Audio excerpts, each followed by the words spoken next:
We called it a barrel. In Europe it was sold as Carina E, then with the basic, so to speak, sedan body, it retained the liftback modification. In the old world, she was called that, Carina E liftback. In Japan, Corona SF. The sloping tailgate made the silhouette swift and elegant. Alas, such a five-door version, a kind of Japanese Octavia of the 90s, rarely came across for sale. Probably because such a transitional, cargo passenger modification was preferred by the station wagon. In European countries, it was called either Carina E Wagon or Carina E Estate. At home, Caldina, that is, for the first time received a proper name. Moreover, there was a version of van with a spring rear suspension and a leatherette interior. For some, such a Spartan Caldina has become an anti-crisis car. In Primorai, Siberia, in the Urals, due to the cost, they were loved by taxi drivers and people who found themselves in a difficult life situation, who needed a simple cheap car with good cargo capabilities. The Caldina was generally more fashionable than the sedan. They hung body kits on it much more often, in something like Kangurans, and put big fogs. But from the point of view of factory interior equipment, you will not find anything special in Corona and SA platform models now. Another thing then, after all, broom, aka janitor, on the rear window, air conditioning, electric windows, mirrors, central locking were considered more than worthy equipment. On European classmates at that time, the windows were mainly lowered by meat grinders, and the sunroof was responsible for the climate. Differences in equipment boiled down to the presence of a tachometer, absent on the simplest ones, and the organization of climate control. It is noteworthy that a variety of ergonomic experiments have remained in the recent past. By the advent of the 9th generation, all the secondary controls turned out to be located in the places familiar to us now. Thanks to the focus on the European market, Corona provided a comfortable fit not only for the slender Japanese, although the rear was not very spacious. But this is the general trend of those years. At the very least, the next Camry/Vista models in the hierarchy to the rear passengers were only a little more hospitable. The paradox is that in the second half of the 90s and early 2000s, Corona often cost more than these larger sedans.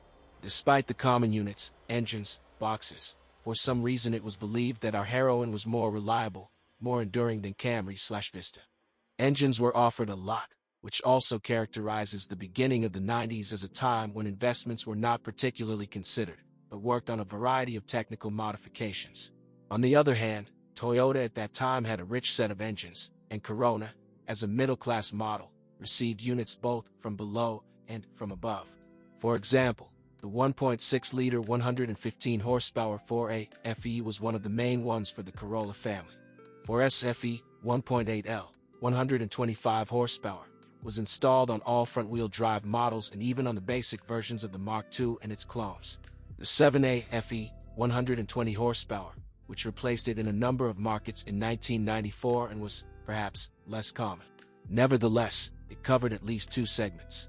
What to say about the 2.0-liter 3S FE and 3S GE, 135/140 HP and 165/175 HP? The latter was offered on EXIV, ED, and Caldina, which, in any case, the first, became for the Corona family with the motor base. Finally, in those days, Toyota was not yet a fan of electrical technology, and therefore a number of diesel engines were responsible for fuel economy, 2C, 2CT, 3C, 2.0 and 2.2 liters. Yes, they were only a stretch fit for the role of units for a fashionable representative of the D-Class by those standards, with a power of 73 to 85 horsepower provided too phlegmatic character. However, in Europe their presence was mandatory, and Corona with the most frail atmospheric 2C was reluctantly transported from Japan to Russia.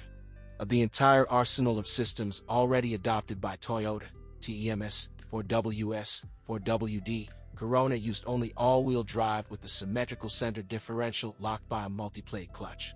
Corona is simplicity itself. Firstly, she does not have extra tricky knots.